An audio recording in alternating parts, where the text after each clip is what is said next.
السلام عليكم الغزالات، كيف نتوما؟ لاباس عليكم؟ كنتمنى تكونوا في احسن الاحوال ان شاء الله. مرحبا بكم فيديو جديد ووصفه جديده. اليوم ان شاء الله نشارك معكم هاد التحليه اللي سهله واقتصاديه، والاهم في الامر انها كتوجد في واحد الوقت اللي هو قياسي.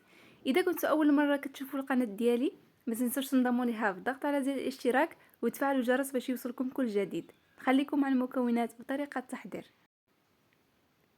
اول حاجه البنات غادي نحضروا صوص كراميل. غادي ناخذ واحد المقلاة وغادي نوضع فيها كاس الا ربع ديال السكر وغادي نوضعوه على النار. غادي نخلي هاد السكر حتى كيذوب، كنوزعو على المقلاة كامله، وحاولوا انكم تخليو النار ناقصه بزاف باش ما كيتحرق لكمش السكر. هانتوما السكر ديالي بدا كيذوب، ما كنحركوش بالملعقه، غير كنبقى نحركو على هاد الشكل هذا. صافي هنايا غادي نحاول انني نحرك السكر ديالي ونوصل هذوك الحبيبات اللي في الجوانب للوسط باش كيذوب لي كامل.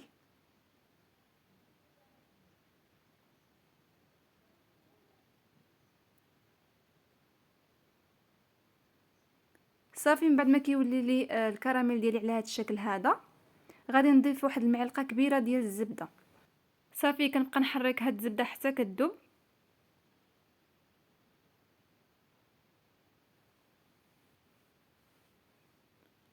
وكيرجع لي الكراميل ديالي على هذا الشكل هذا.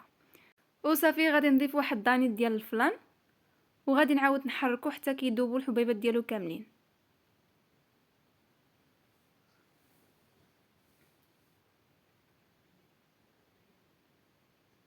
صافي من بعد ما كيرجع لي الكراميل ديالي على هذا الشكل هذا، غادي نطفي عليه النار وغادي نخليه جانبا. غادي ندوزو مباشره باش نوجدوا الطبقه الثانيه. في واحد الكاسرونه غادي نوضع 2 المعالق كبارين ديال السكر و2 معالق كبارين ديال المايزينا او النشا. غنضيف عليهم نصف لتر ديال الحليب. صافي كنخلط هاد المكونات مزيان مع بعضياتهم على البارد باش ما تبقى ليش النشا لاصقه في القاع، وكنوضعها مباشره على النار. هنايا البنات كتستمروا في التحريك حتى كتعقد لكم الكريمه. كيف لاحظتوا معايا هنايا بدات كتعقد. ملي كتبدا تعمل هاد الفقاعات كنضيف عليها واحد المعلقه كبيره ديال الصوص الكراميل اللي حضرنا في الاول، وكنضيف عليها واحد العلبه ديال دانيت ديال الفلان، وكنستمر في التحريك حتى كينسجموا لي هاد المكونات مزيان مع الكريمه. صافي هنايا غادي ننزل الكريمه ديالي على النار، وصافي كنعملها في هاد الليمون اللي كيكونوا صغيورين ديال الزاج على هاد الشكل هذا.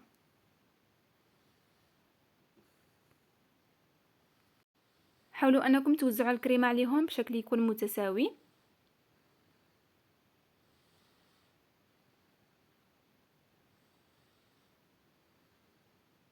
صافي على هاد الشكل هذا. صافي غادي نخليهم يبردوا مزيان وندوزو باش نعملوا لهم صوص كراميل.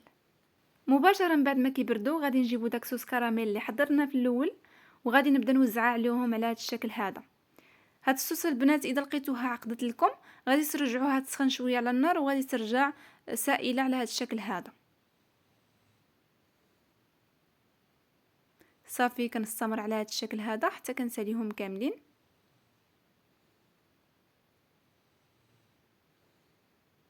هانتوما هذا هو الشكل ديالهم، كيجوا رائعين. انا اكيد غادي يعجبكم اذا جربتوهم. هنايا كخطوه اخيره للتزيين جبت بسكويت، استعملت كوكيز، كيبقى لكم اختيار تقدروا تستعملوا اي بسكوي بغيتو. طحنته على هذا الشكل هذا وكنبدا نزين بهم الجوانب ديال التحليه ديالي على هذا الشكل. تقدروا ايضا تحتفظوا بهم غير على هذا الشكل هذا، كيجوا رائعين وراقيين في الشكل ديالو. دائما التزيين كيبقى خطوه اخيره اختياريه. صافي كنستمر على هذا الشكل هذا حتى كنساليهم كاملين. وصافي البنات كيكون هذا هو الشكل النهائي ديال التحليه اللي شاركت معكم اليوم. كنتمنى تنال اعجابكم. اذا عجبكم الفيديو ديال اليوم ما تنسونيش بتعليقكم ولايك للفيديو، وكذلك تشتركوا في القناه اذا كنتوا باقي ما مشتركينش. شكرا على المشاهده والى الفيديو القادم ان شاء الله.